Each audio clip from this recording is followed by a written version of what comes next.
दोस्तों आप सभी का स्वागत है। आज हम बात करने वाले हैं एस्टेट 2020 में जो कि 2021 में आयोजित होने वाला है 2 और 3 फरवरी को। उसमें आने वाले कुछ महत्वपूर्ण प्रश्नों के बारे में आज हम बात करेंगे, बहुत डिटेल के साथ बात करेंगे, तो आप वीडियो में अंत तक बने रहें। पहला प्रश्न है, पियाजे के अनुसार निम्नलिखित में से कौन सी अवस्था है जिसमें बच्चा अमूर्त संकल्पनाओं के विषय में तात्विक चिंतन करना आरंभ कर देता है। तो जो जीन पियाजे ने संज्ञानात्मक विकास का सिद्धांत दिया था, कॉग्निटिव डेवलपमेंट ऑफ थ्योरी, उसमें क्या बताया था कि जो बालक का बौद्धिक विकास की 4 अवस्थाएं बताई थी। तो आपको उन्हीं में से एक अवस्था बतानी है जिसमें बच्चा क्या है, अमूर्त संकल्पनाओं के विषय में तात्विक चिंतन करना शुरू कर देता है। तो ये अवस्था कौन सी होगी? जो लास्ट स्टेज थी, फॉर्मल ऑपरेशनल स्टेज मैंने बताई थी, जिसे अमूर्त संक्रियात्मक अवस्था या औपचारिक संक्रियात्मक अवस्था भी कहा जाता है। उसमें क्या है, बच्चा अमूर्त रूप से, अमूर्त मैंने बताया था जो वस्तु हमारे सामने फिजिकल रूप में प्रस्तुत ना हो, वो क्या होती है, अमूर्त। तो इसका आंसर होने वाला है औपचारिक संक्रियात्मक अवस्था। अगला प्रश्न है आपके सामने, बच्चों में बौद्धिक विकास की 4 अवस्थाओं की पहचान की गई, तो किसने की थी? जीन पियाजे के द्वारा। कौन से सिद्धांत में? संज्ञानात्मक विकास के सिद्धांत में। चारों अवस्था आपको याद रखनी है। सबसे पहली अवस्था कौन सी थी? संवेदी पेशीय अवस्था, जिसे सेंसरी मोटर स्टेज भी कहा जाता है। वो जन्म से 2 वर्ष, ये आपको उनका नाम और समय, टाइम जरूर याद रखना है। दूसरी थी पूर्व संक्रियात्मक अवस्था, जो कि 2 से 7 वर्ष तक थी, प्री ऑपरेशनल स्टेज। थर्ड जो अवस्था थी जिसे मूर्त संक्रियात्मक अवस्था कहते हैं, 7 से 11 वर्ष तक, जिसे कंक्रीट ऑपरेशनल स्टेज भी कहा जाता है इंग्लिश में। और चौथी के बारे में अभी डिस्कस कर चुके हैं। तो इसका आंसर क्या होगा? जीन पियाजे। अगला प्रश्न आता है, विकास कभी न समाप्त होने वाली प्रक्रिया है, यह विचार किससे संबंधित है? तो ये किससे संबंधित होगा? विकास कभी न समाप्त होने वाली प्रक्रिया है, तो ये किससे संबंधित होगा? निम्न में से आप झट से बता सकते हैं। निरंतर चलने वाली प्रक्रिया है, तो ये क्या? निरंतरता का सिद्धांत, जन्म से मृत्यु तक चलने वाली प्रक्रिया। अगला प्रश्न आता है, वह अवस्था जब बच्चा तात्विक रूप से वस्तुओं व घटनाओं के विषय में चिंतन आरंभ करता है। अभी थोड़ी देर पहले बात हुई, जब तात्विक रूप से, अमूर्त नहीं आया अब यहाँ, तात्विक रूप से वस्तु एवं घटनाओं के बारे में सोचना प्रारंभ कर देता है या चिंतन प्रारंभ कर देता है, तो वो कौन सी होगी? मूर्त संक्रियात्मक अवस्था। और जिसमें बच्चा अमूर्त रूप से, ये याद रखना, जहाँ अगर यहाँ पर बस अमूर्त आ जाता तो क्या आती? औपचारिक संक्रियात्मक अवस्था, लेकिन यहाँ अमूर्त नहीं आया है। बस यही चीज़ आपको याद रखनी है। शब्दों का हेर फेर होता है, सब शब्दों का ही खेल होता है, यही चीज़ आपको याद रखनी है। तो जब तात्विक रूप से वस्तु एवं घटनाओं का चिंतन प्रारंभ करता है, तो वो कौन सी होती है?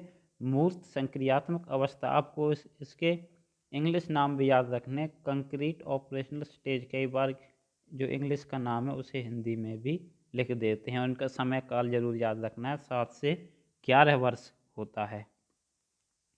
अगला प्रश्न आता है आपका 5वां, निम्न कक्षाओं में खेल विधि आधारित है। शारीरिक शिक्षा कार्यक्रमों के सिद्धांत पर, शिक्षण की विधियों पर आधारित, विकास एवं बौद्धिक के मनोविज्ञान सिद्धांत पर आधारित, या शिक्षा के सामाजिक सिद्धांतों पर आधारित। जो निम्न कक्षाओं से मतलब क्या है? जो प्राइमरी कक्षाएं, उनमें जो खेल विधि है वो किस पर आधारित होती है? तो वो विकास एवं वृद्धि के मनोवैज्ञानिक सिद्धांत के आधार पर, क्योंकि उससे उनका मानसिक और सामाजिक विकास भी होता है। शिक्षण विधि तो उसमें कोई आने वाली नहीं है, कई बच्चे क्या है शिक्षण विधि कर देते हैं, तो शिक्षण विधि नहीं होती, वो क्या बच्चे के मानसिक और बौद्धिक विकास को ध्यान में रखते हुए उन्हें खेल के मैदान में ले जाया जाता है।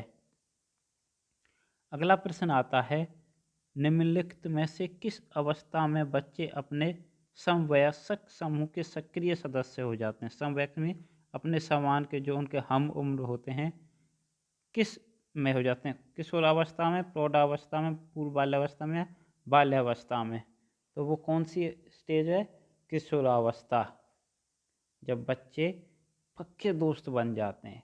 बाल्यावस्था में भी अपने हम उम्र के साथ रहते हैं, लेकिन तब तक बालक बहुत ही मतलबी होता है, लेकिन किशोरावस्था में वो घर वालों को भी छोड़कर अपने दोस्तों के साथ सक्रिय रूप से मौजूद रहता है। किशोरावस्था को ही तूफान की अवस्था किसने कहा है? स्टेनली हॉल ने। अगला प्रश्न आता है, बच्चे के संज्ञानात्मक विकास को सबसे अच्छे तरीके से कहाँ परिभाषित किया जा सकता है? खेल के मैदान में, विद्यालय एवं कक्षा में, गृह में और ऑडिटोरियम में? तो कहाँ? विद्यालय एवं कक्षा में। दोस्तों ये वो प्रश्न हैं जो परीक्षाओं में मुख्य तौर पर पूछे जाते हैं। ये मैंने कहाँ से लिए पता है? प्रीवियस ईयर के जो क्वेश्चन पेपर्स हैं वहाँ से इकट्ठे किए हैं। उनकी जो प्रोबेबिलिटी है वो बार बार है आने की। सी टेट हुआ, एस टेट हुआ, रीट हुआ, इन सब में ये दोहराए जाते हैं। अगला प्रश्न है, निम्नलिखित में से कौन जीन पियाजे के अनुसार बौद्धिक विकास का निर्धारक तत्व नहीं है? जीन पियाजे के अनुसार बौद्धिक विकास का निर्धारक तत्व क्या नहीं है? सामाजिक संरचना। क्या सामाजिक जो संरचना होता है उससे हमारे बौद्धिक विकास पर कोई डिफेक्ट पड़ता है? अनुभव, यदि हमें अनुभव आएगा तो हमारी जो दिमाग और जो हमारी बुद्धि है उसे अनुभव प्राप्त होगा, तो वो तीव्र होगी नहीं होगी, संतुलीकरण भी होगा, इनमें से कोई नहीं। तो सामाजिक जो सामाजिक संरचना से हमारे बौद्धिक विकास पर कोई भी इफेक्ट नहीं पड़ता है, ना ही पॉजिटिव ना ही नेगेटिव।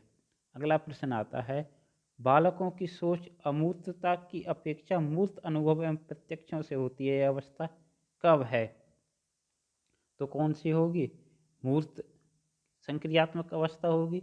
इसमें साफ साफ लिखा है, लेकिन मैंने पहले भी आपसे कहा था कि आपको इनका समय काल जरूर याद रखना है। तो 7 से 11 या 7 से 12 भी लिखा हुआ है, इसमें आज कंफ्यूजन नहीं है। यदि 7 से 11 होता तो 11 कर देते, 7 से 12 है तो 12 कर देते, क्योंकि जो अमूर्त संख्यात्मक अवस्था है वो कब से शुरू होती है? 12 से ऊपर। तो इसका आंसर क्या होगा? 7 से 12। अगला प्रश्न है, संवेदी पेशीय अवस्था होती है। संवेदी पेशीय कौन सी होती है? सबसे फर्स्ट देखना आ गया ना, वही समय काल पूछा गया है, जिसे हम सेंसरी मोटर स्टेज भी कहते हैं। कब से कब तक होती है? जन्म से 2 वर्ष तक। तो दोस्तों आज हम इस वीडियो को अभी के लिए यहीं पर विराम देते हैं।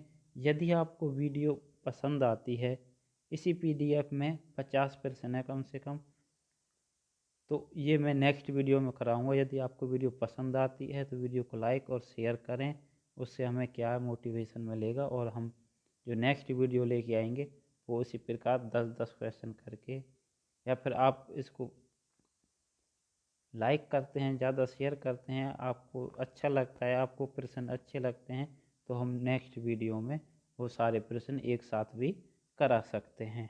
तो ज़्यादा से ज़्यादा अपने स्टडी ग्रुप्स में शेयर करें। Thank you.